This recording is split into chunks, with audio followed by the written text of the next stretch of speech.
exploring this history, I think, is even more important now than it ever has been, not just because our global pandemic is putting the last remaining lesbian bars at risk, which is something I'll go back to at the end of this talk. But also, we all know that as we enter Pride Month, what we are in fact celebrating is the uprising of oppressed people against the cops. The leaders of the Stonewall Rebellion, which occurred 51 years ago today, this month, at a bar in Greenwich Village, included among others Marsha P. Johnson and Stormy DeLarverie, both particularly vulnerable to police brutality because they were Black and did not conform to gender expectations. I would not be able to give this talk today were it not for their bravery and the bravery of many others like them. As I take you through this history tonight, I would like to remind you that although we have made some very important progress, there is much work left to do even within our own community. We still live in a country that uses law enforcement to systematically oppress LGBTQ people, especially trans people, as well as people of color, especially Black people. I would like to invite you to join me in raising a glass to their memory and to the triumphs we've had, but also to the ongoing fights and the ones yet to come. Thank you. So the focus of tonight's talk, lesbian bar. I'm defining this as an establishment whose primary business is selling alcohol and whose primary clientele at all times, not just select nights of the week, are lesbians. Understanding that this definition leaves out certain histories. Many lesbians did not go to bars. Many of the bars were not welcoming to everybody, which is something I'll be discussing as I go through this history. However, for many years, the bars were some of the only public spaces where lesbians could occupy, and focusing on these spaces, what they looked like, where they were in the city, what happened in them, can reveal hidden histories about the eras in which the bars existed and the people who frequented them, and can give us a much richer understanding of where we are as a community today. In doing this research, because many of these spaces were hidden, especially before Stonewall, and because there are not many images or documentation about them, I learned the most about these spaces from the women who actually inhabited them.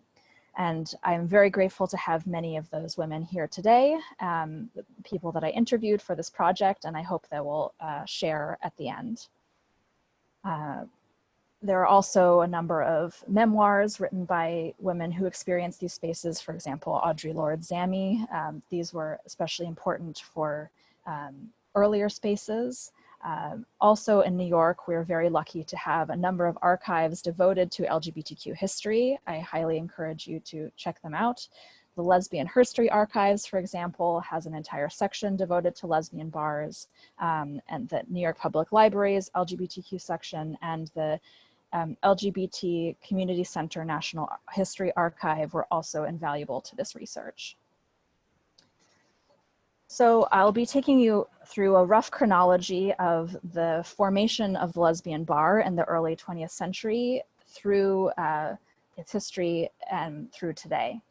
I argue that in order for the lesbian bar to come into existence, women first needed to be able to be out in public and drink in public, which before the 20th century was not necessarily available to them.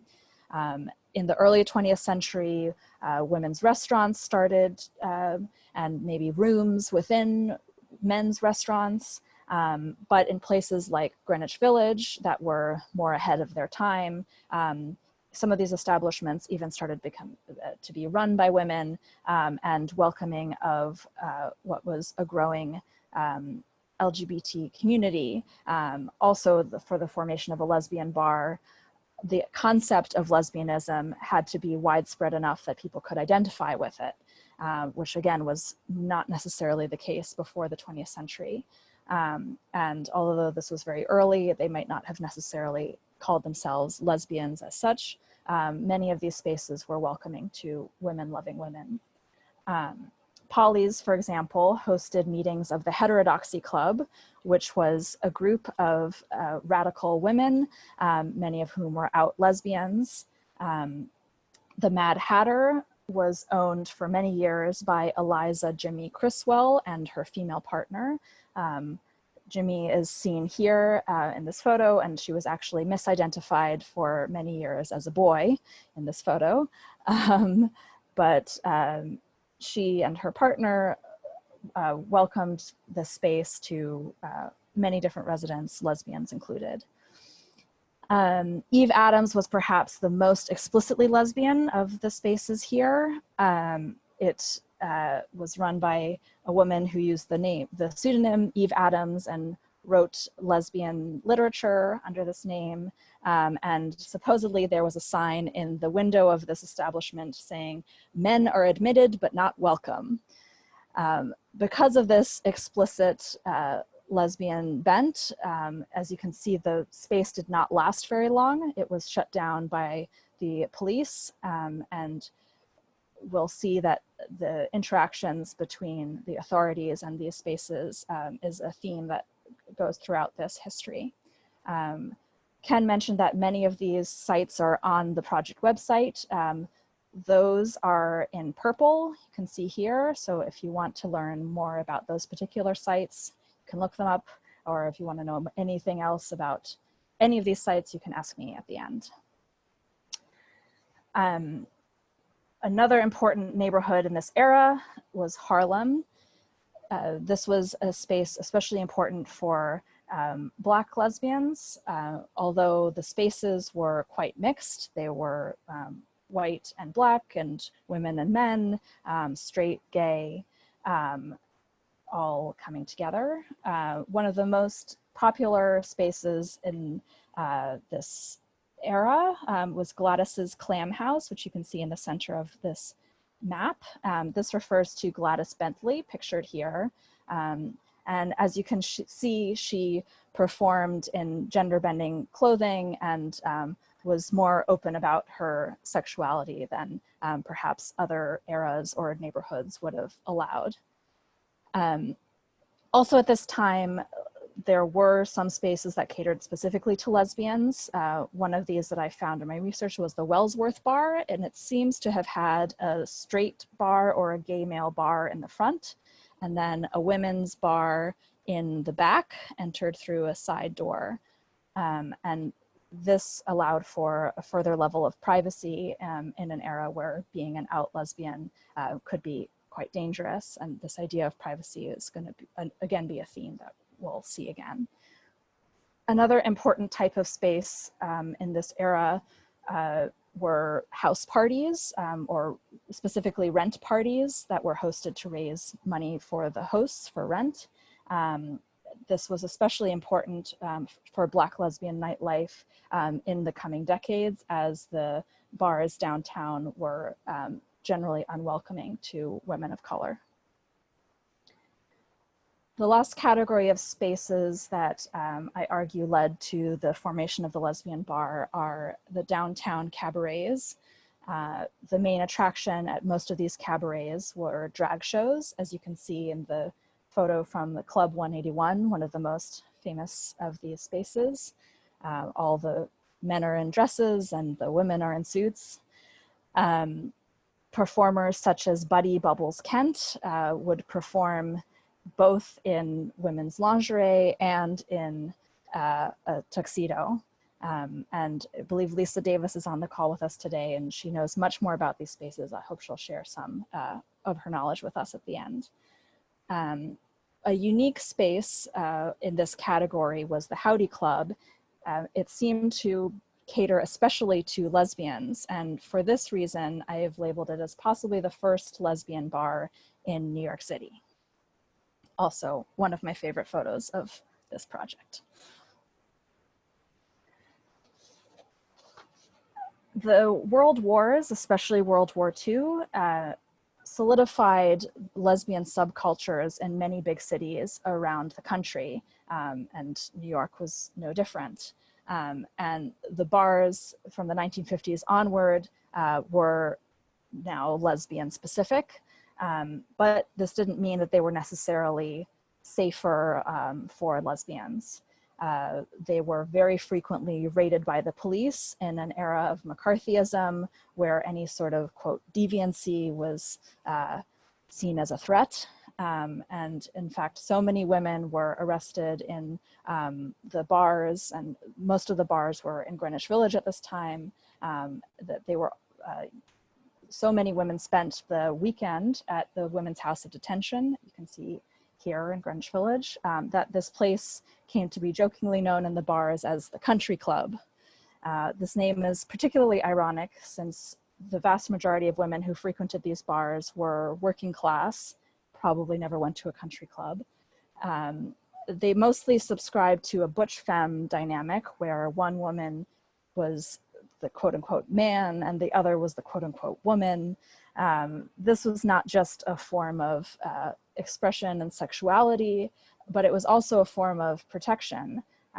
Again, going to these spaces was in some ways an act of defiance. And so they had to be very careful about how they presented themselves. If somebody came in not fitting into these roles, they were called kai-kai, and they could be suspected of, for example, being an undercover cop, putting the others in danger.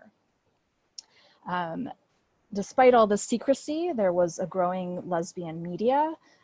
Books such as Anne Bannon's books discuss these spaces and the bars in Greenwich Village.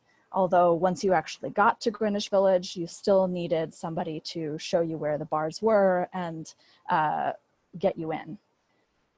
Also in this era, there's the beginnings of LGBT activism.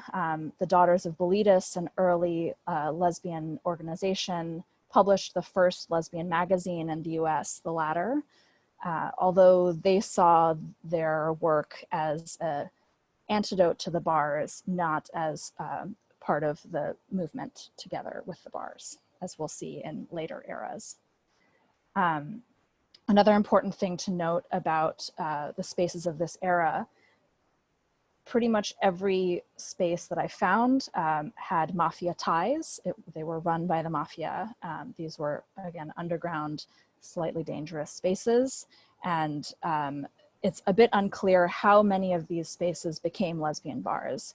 Some of them started as jazz clubs or restaurants under the same name and then somehow switched to a lesbian clientele and stopped serving food or having entertainment. So this is part of the murky history that I was trying to uncover by talking to people who went to these spaces and by uncovering as many images as I could find. So speaking of finding important images in this research, the Sea Colony was one of the most important spaces at this time. And from many of the accounts that I had read, it seemed like it was just one row house. That's the way most of these bars were at the time. They were very small, just a third of this space.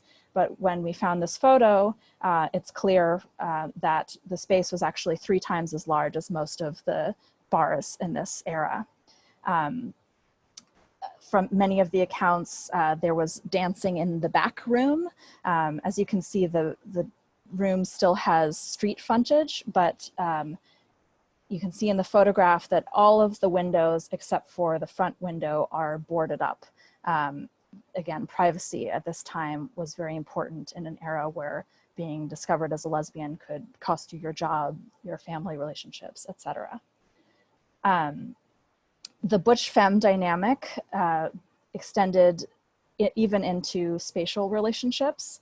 The bartender, Preston, who I think may be here tonight, who I interviewed for this project, described how butches hung out at one end of the bar and femmes hung out at the other end of the bar. The butches would ask the femmes to dance.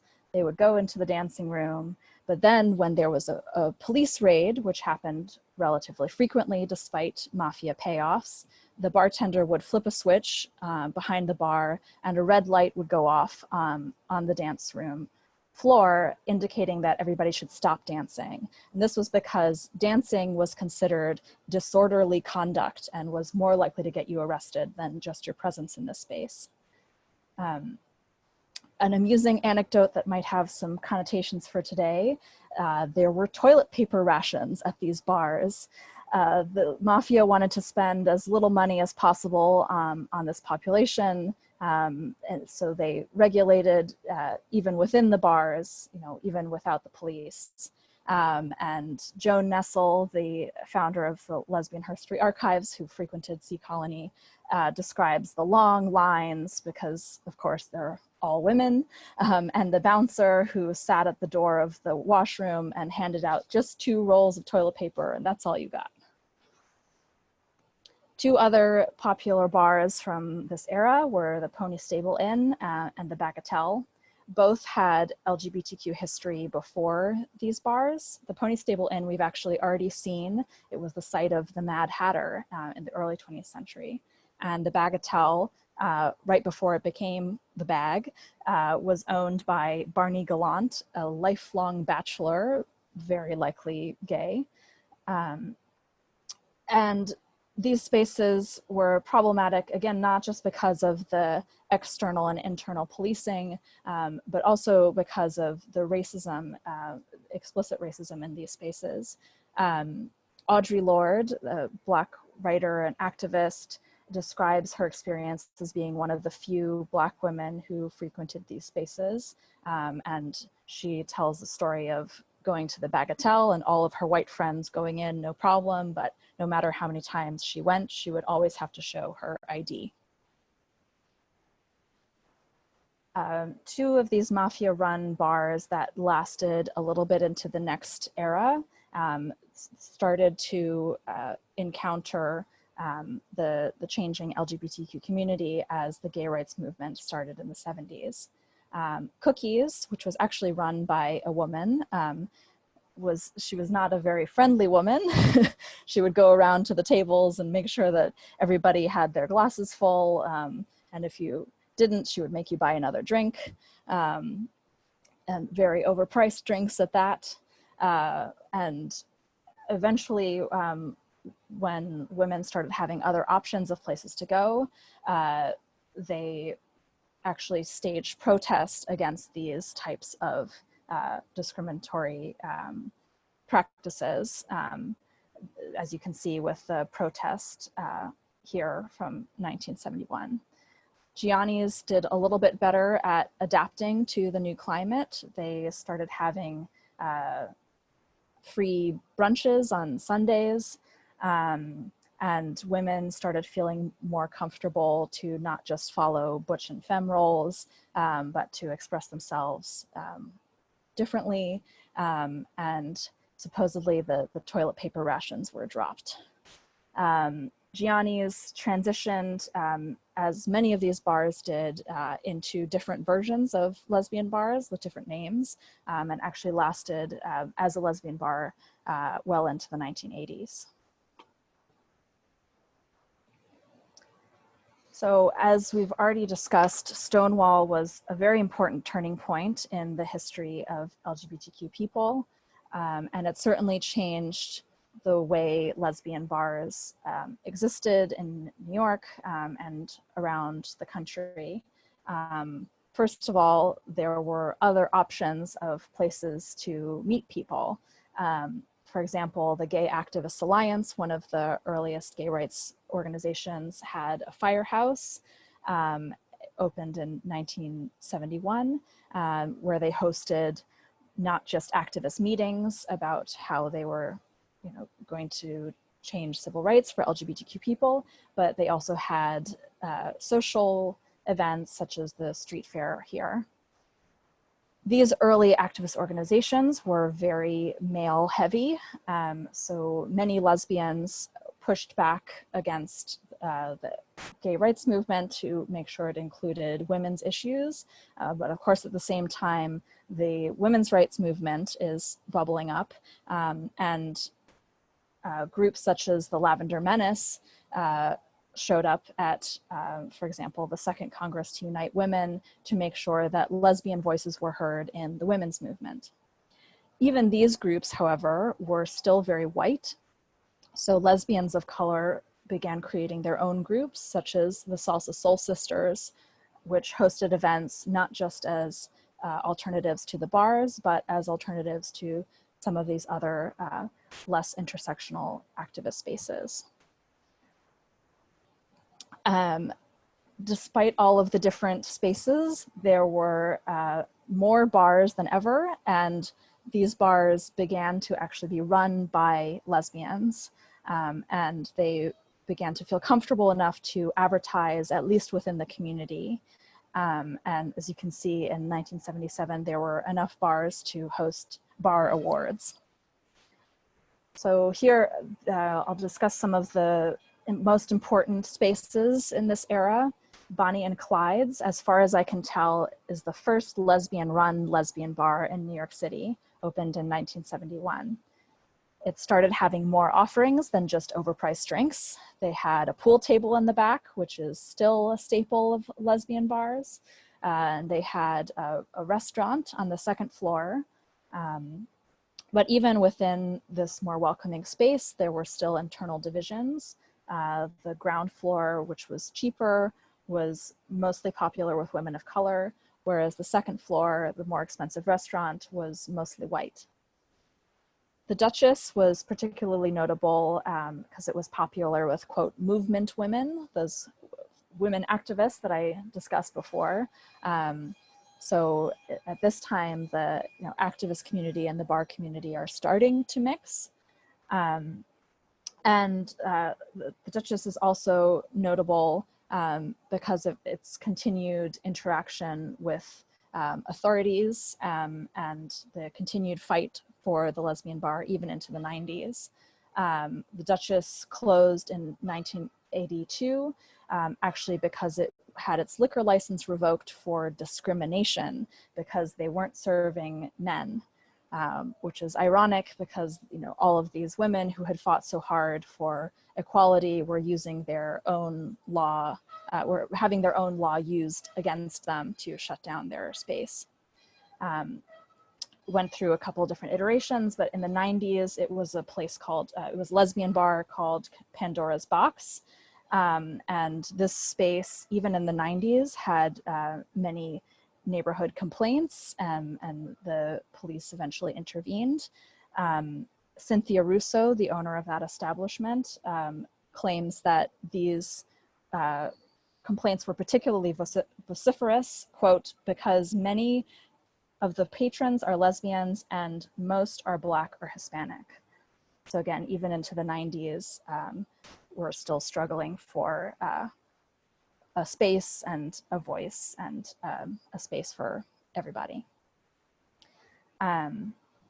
Also notable in this era, as men are starting to perhaps go outside more and be prideful on the street, Greenwich Village or the Castro in San Francisco, you could see gay men in the street openly holding hands, but for women, it was still not necessarily safe. Alison Bechtel, the author of Fun Home, describes how she felt still unsafe just around the corner from the Duchess in Christopher Park. But once she was inside the Duchess, she was home free. One of the last spaces I'll discuss in this section is the Sahara, which was truly a celebration of lesbianism and the arts. They had visual art made by lesbians on the walls. They had performing artists come and give concerts, famous lesbian singers at the time. And they even had politicians come and give speeches, really starting to meld the idea of the lesbian bar as a place of pride and activism, as well as socializing. So from my research, it seems that the 1990s are the heyday of the lesbian bar in New York City. There were more bars than ever before, and also lesbians had more visibility on a national scale than ever before. There were many lesbian chic ads from this era. Some might call this dykesploitation. it's unclear who these ads are really for, but at least there was more visibility, and in that way, some more normalization of the idea of lesbianism. The nightlife scene in New York also started to change. There were many more roaming parties that happened once a month or once a week at different locations around the city. One of the earliest of this kind was Shescape. And these kinds of parties still exist today. One of the most popular from this era was Clique Club, which is my favorite name from this whole research. And as you can see from the name, the idea of embracing one's sexuality and being more open and free is a very important aspect of this era in lesbian nightlife. Also reclaiming words that were formerly seen as negative. Many still see them as negative. You see them in the poster, dyke, fag, queer, were starting to be reclaimed by the community, and many actually identify as that today. Also in this era, the bars began to establish themselves beyond just Greenwich Village and even beyond Manhattan. Park Slope was so popular with lesbians at this time that it became known as Dyke Slope. And in fact, there's still a lesbian bar there today. Woodside Queens was also a popular spot for especially Latina lesbian bars. As you can see from the picture of Chueca Bar, bars also started to participate in pride events, and the idea of a space for lesbians was definitely from this point forward seen as a form of activism and places for activism. So again, there were many sites from this era. I've picked out a few. Clique Club doesn't actually fit my definition. It wasn't a full-time lesbian bar, but it was so important to this era that I've pulled it out. It was most often held at this location on West 14th Street in the meatpacking district, which at this time was starting to transition out of meatpacking into nightlife, but hadn't quite gotten to the luxury retail that we have today. This party was especially important and a change from previous eras in that it was run by women of color and especially inviting to women of color. And also inviting to not just women, but to trans people, people who were expressing genders in many different ways. And this is something that continues in the culture through today. Cubbyhole, not to be confused with the current Cubbyhole on 12th Street. The first Cubby Space Hole was on Hudson Street. It was founded by Elaine Romagnaldi of Bonnie and Clyde's from the previous era. And this is actually the site of a current lesbian bar, Henrietta Hudson. Again, our current spaces have a long history behind them. This space was also particularly important because of Stonewall veteran Stormy DeLavery, who I mentioned earlier. She worked as a bouncer both at Cubbyhole and at Henrietta's. And she was also a performer in the 40s and 50s in some of those drag shows that I mentioned earlier. Romagnaldi then opened Crazy Nannies around the corner. And as you can see from the poster here, these spaces started to host fundraisers for different LGBTQ organizations, such as fundraisers for ACT UP during the AIDS crisis. Meow Mix gets a particular mention here because it was featured in the famous movie Chasing Amy. And again, this shows that lesbians were becoming broadcast on a national scale, and even the spaces were more broadcast. Brooke Webster, who owned Meow Mix, in 2004 opened a different space called Caddy Shack. Again, these names are wonderful. Caddyshack was in Dyke Slope, and it was 3 stories tall, which really tells you the capacity for lesbian bars in this era. So what happened? Since the early 2000s, there's been a steep decline in lesbian bars around the world. There are only 16 lesbian bars left in the United States.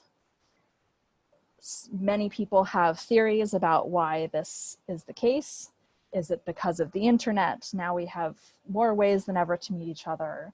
Is it because when women get together in a couple, they never go out again? Is it because women make less than men? Yes, all of these things are true. The real killer of the lesbian bar, however, is gentrification. If you are serving a small portion of the population and that population makes less, goes out less, it's very hard to sustain a business and to pay New York City rent. Our latest loss in New York City was Boom Boom Bar, which closed just last year. But there are 3 lesbian bars left in New York City. Henrietta Hudson, which I mentioned before, and Cubbyhole, both in Greenwich Village, and then Ginger's Bar in Dyke Slope, Park Slope. As you can see from the dates, they've all been around for at least 20 years. Henrietta's close to 30 years. As different bars have come and went, these have stayed as pillars of the community and have carried on an important legacy of what came before. That being said, with the closure of all businesses because of the pandemic, these bars do not have an income right now. All 3 have asked for help from the community to survive and stay solvent. Understanding that we've all been asked to be very generous with our time and money, especially in with the events of the past week, I ask that if you are able, you make a long-term investment in the continuing safe space for our community. And in my opinion, there's no monthly party or online group that can replace these 3 24/7 real life spaces where you can go in and be yourself. And I hope they reopen soon. So thank you so much. I welcome all questions and comments. And I know that there are some people in this audience with personal experience of these spaces, and I welcome your voice especially. So thank you so much. Everyone's muted, but everyone can snap and show appreciation for Gwendolyn and her wonderful presentation and your really incredible research, Gwendolyn. While people please continue to put questions into the chat, I'm going to start just with a couple while people get their thoughts together. I know we have some already in the queue. Gwendolyn, when it came to your research, where did you start? How did you develop your list of the people that you wanted to talk to? How did you make connections? Can you tell us a little bit about the process of doing this documentation? Sure, yes. This project actually came out of a history paper, an architectural history paper for just a general architectural history course that I was required to take in grad school. But I actually have an art history background with an architectural history focus. So I know all about Corbusier, Mies van der Rohe, all that. So I really wanted to research something that I didn't know about and something that was very personal to me. And you know, part of me really wishes I had been a gender studies, not an art history major, although I think they're all connected. And I took this opportunity to look into architectural history research and see what topics might be there. It started actually as a general history of bars, of LGBT bars in New York City, and I discovered very quickly that was way too big of a topic. So I narrowed it down to the lesbian bar, and I was very lucky to find an early ally in Andrew Dolkart, who was an early supporter of the project and encouraged me to continue this as my thesis research for the preservation program. In terms of finding people to talk to, I actually did not start this as an oral history project. There are many wonderful LGBT oral history projects out there, and this was not necessarily the intention of my work. But as I kept coming up against roadblocks and realized that I just needed more information, I had to talk to people to figure out, you know, where these places were and, you know, what they looked like and all of that important stuff that's in here. I started with the Sites Project's friends, and then more people came. I will say I also relied heavily on Gwen Shockey's work. I'm not sure if she was able to make it tonight, but she has been recording oral histories of lesbians, and especially lesbian nightlife spaces, for years longer than I have. So I'm very grateful for the researchers that came before me. I also will say that there's a lot more to do. I'm not stopping here. There's a lot of holes here, and I would love to continue talking to people who have experience of these spaces and diving in further to the archives to see what I've missed. So yes, thank you.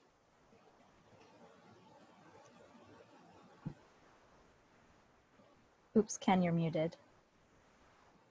Okay, I'm unmuted now. Thank you. That was wonderful, Gwendolyn, and it's very gratifying to have worked with you when you were at grad school and to see the fruits of your research. I'm getting a number of questions about specific bars, and I just want to say generally, if you do have questions about a specific bar or want to give us information about locations, please do so by emailing us at info@nyclgbtsites.org. There was one comment made earlier. I'm just going to go through what I'm getting privately as questions and comments. One was that there were women's dances at the firehouse. Yes. That wanted to be acknowledged. They were every Friday night, which were organized by GAA Women, you know, the LFL, Lesbian Feminist Liberation group as well. Mm-hmm. And then a number of other questions were about specific bars. One was, sorry, I can't find it here. This is a little awkward. Kelly's in the West Village, if mm-hmm. anyone knows about that. Then there was a question from Christian Graves about in Ridgewood called the Pink Pussy, and another one possibly on Bartow Avenue in the Bronx called Shea Something. So if anyone sort of in the audience has information about that, that would be really terrific as well. One of the general questions that came through was, with the popularity of apps, you know, and you sort of touched on this, what do you think is the resurgence of the dyke bar? Will there be a resurgence? And I'm just going to comment on that briefly because separate from this project, I work in retail and real estate in New York, and it's going to be quite a dramatic thing going on in the city with a number of closures of individual businesses, restaurants, commercial retail spaces, and so forth. And I just don't know what's going to happen to the reconfiguration of spaces because there are going to be lots of vacancies. So in that case, I'm wondering if there's going to be an entire structural change to rents that will make it affordable, and landlords are going to need to have new businesses going in because the bread and butter businesses that they've been relying on are not going to be there. So I think there is going to be over time a shift, but that's my 2 cents. So Gwendolyn, I'll turn it back to you. And then there's a question, I'm sorry, does Portofino count as a lesbian bar? That's where Edie and Thea met. Right. There was a restaurant where lesbians happened to meet for dinner on a certain night of the week. That's on our website, but you know, mm-hmm. It's a lesbian space. It was a lesbian friendly space. Right. And what I'll say to both the GAA dances and, you know, Portofino and some of the others mentioned, first of all, not everything that's in my thesis made it into the half-hour talk. So some of them, you know, are discussed in my thesis at greater depth, and hopefully, you know, will become a richer book at some point. But for the purpose of this research, I tried to be very specific about what was in the research and what wasn't, so that I could have a lens to look through that wasn't too overwhelming. That being said, all of these spaces are very important to this rich history. And of course, you know, at the time, nobody was saying, oh, well, that's a lesbian bar and that's not a lesbian bar. This doesn't count. Like, they were going out and meeting people, and this is where you met your friend, and this is where you met your lover, and whatever it was. So yeah, just a full disclosure. I think Lisa Davis might be able to tell us more about, I think Kelly's was mentioned as one of those spaces.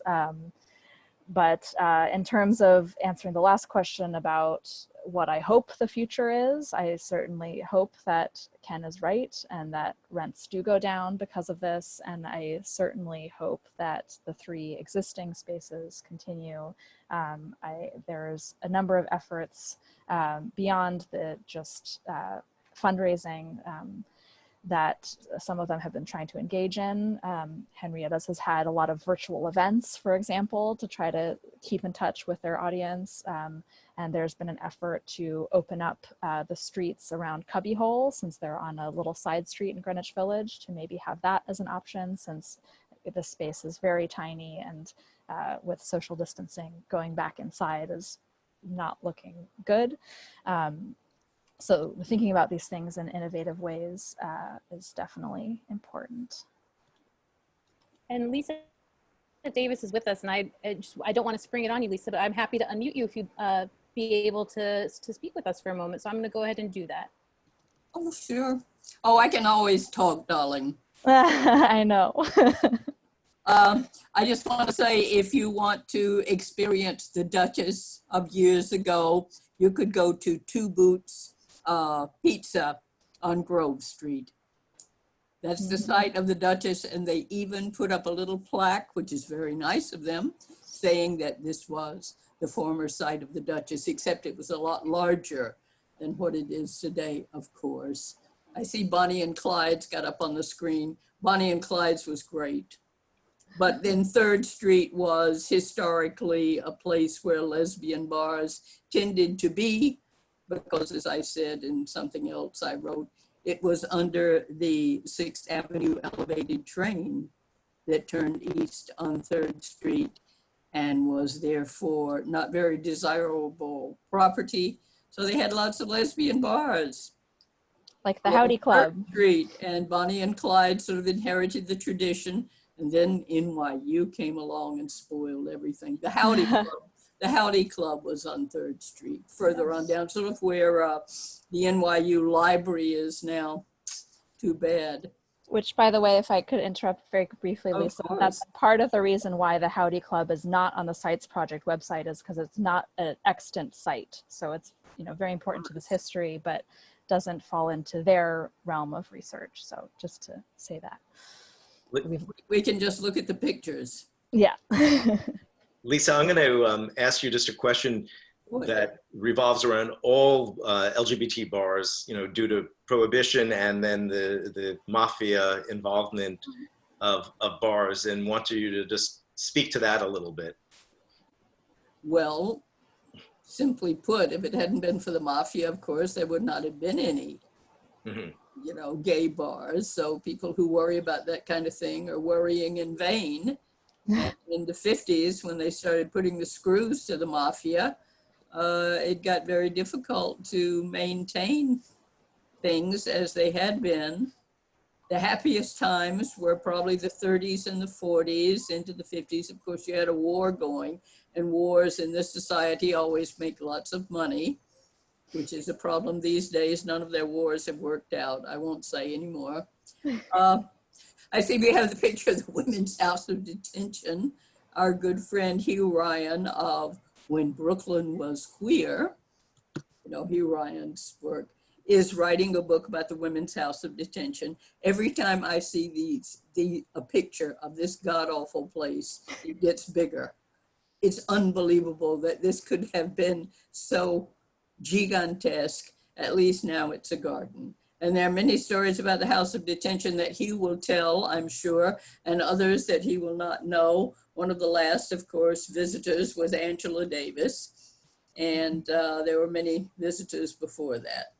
So, but that wasn't exactly a bar. Did you want me to talk about Buddy Bubbles? Sure. She was a good-looking dame. A good-looking dame. This, of course, was her strip act. She did work, and she worked for some guy. Her agent was a guy named Cubbyhole, who I think had been an old performer himself, but he ran a sort of gay review that he actually took to Europe. They played Atlantic City. They played all over. And Buddy at that time played, you know, she would be in her little tux. And when that sort of ran out, like the girls you see at the 181 in their tux, you know, that was the standard outfit. And the boys, of course, in their frills and things. I do not know the names of any of the boy performers, which is a shame because they look so gorgeous. But I did know some of the girls, which is the only reason that I know anything, because I knew some of these women. When I was younger and they were younger, it was the happiest memory of their life to talk about when they worked for the mafia in these clubs in the village because they made so much money. These are kids coming out of the Depression who might be making, their salary would be $25 a week, but they would make maybe $200 a night in tips. I'm curious, one question I have is regarding to Lisa and Gwen would be about non-commercial spaces where homes or apartments were regularly used for various types of potlucks and sort of less commercialized spaces, if you've come across any of that. More as a general than a specific. Yes. I mean, the spaces such as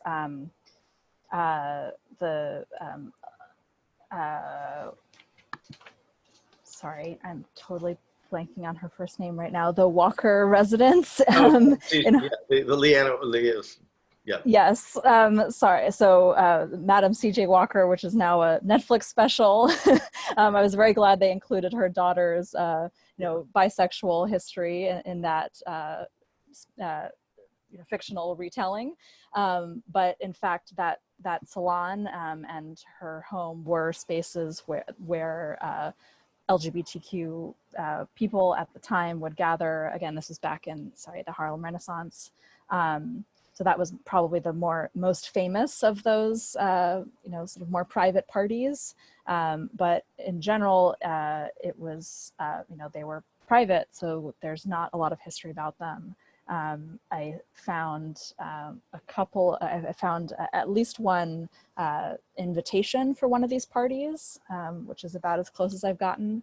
I will say that, you know, house parties continue to be part of the culture and, you know, have throughout the century been very much adjacent and intertwined with these spaces. And again, by focusing on the public face, I'm not saying that those parties weren't happening, and you know, they definitely express a much wider and diverse set of the LGBT community.